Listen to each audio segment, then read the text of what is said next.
This went on for 10 or 15 minutes.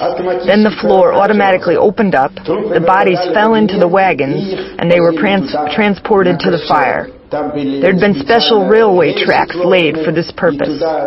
Those who carried out this work were the strongest and most fit, but they didn't last long, maybe 10 days, 2 weeks. Then they were killed, and new workers were found to replace them.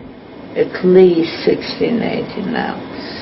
At least 1680 now. And sometimes more. If they had another transport coming, so they... If you saw an SS soldier who was standing and sorting, then you get 25 lashes. You lay down and they beat you. And count. Pull down your pants, and they give you those 25 lashes. After that, you can't sit for 2 weeks. Keep us occupied.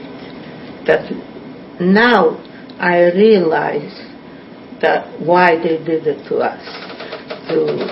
To exercise, not to let us think, you know.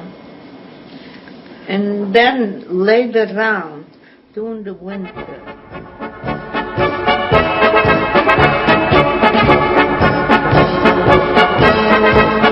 you couldn't take anything, and although you couldn't help it, you couldn't do anything. You could either you go with them or you be quiet.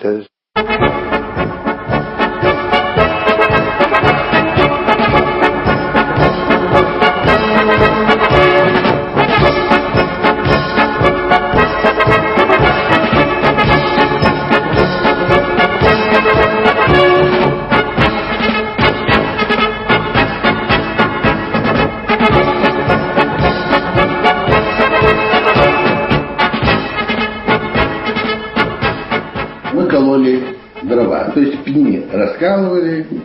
Наверное, эти пни шли на то, чтобы в третьем лагере клали на шпалы сверху людей, чему чтобы... We chopped wood, broke apart the stumps and the logs.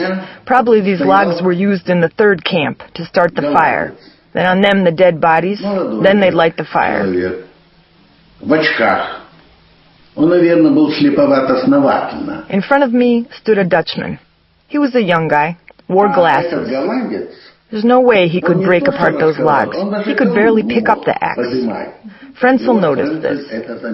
He approached the Dutchman and stopped behind him. The Dutchman lifts his axe, and Frenzel lashes him with the whip, beats him. И голландец поднимает колонн.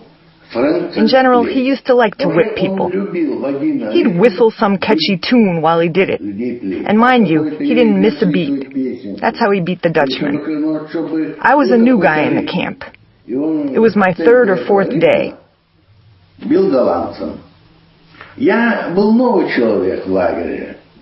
I didn't know the camp rules, that if you were standing and not working, you'd get 25 lashes. And unintentionally, I somehow was fixated on their interaction. Frenzel noticed and called me over. You can imagine, my heart sank. I felt that I was going to face some kind of punishment.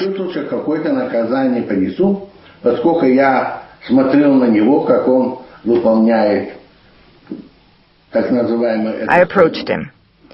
He chose a big log, stood by it, pointed to his watch, and said, 5 minutes.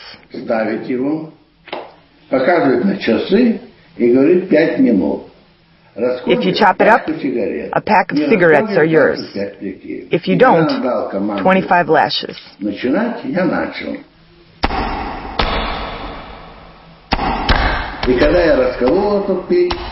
And when he gave the go-ahead to start, I started chopping. And when I did chop it, he extended his hand with the cigarettes, and with a smile, pointed to his watch. 4.5 minutes. I said to him, "Thank you, I don't smoke."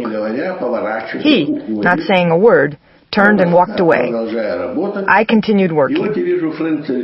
When I see him, Frenzel's walking, carrying a half a loaf of bread and a package of margarine.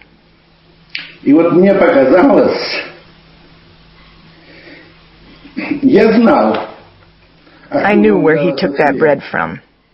He was in camp number 2, where the belongings of the dead and the food which they had brought with them was left behind. And it seemed to me that blood was dripping from his fingers, because people were brought here as if to work, and then they killed them all.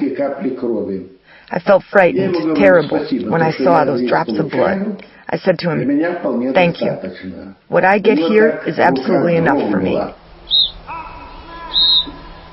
His hands shook. He left.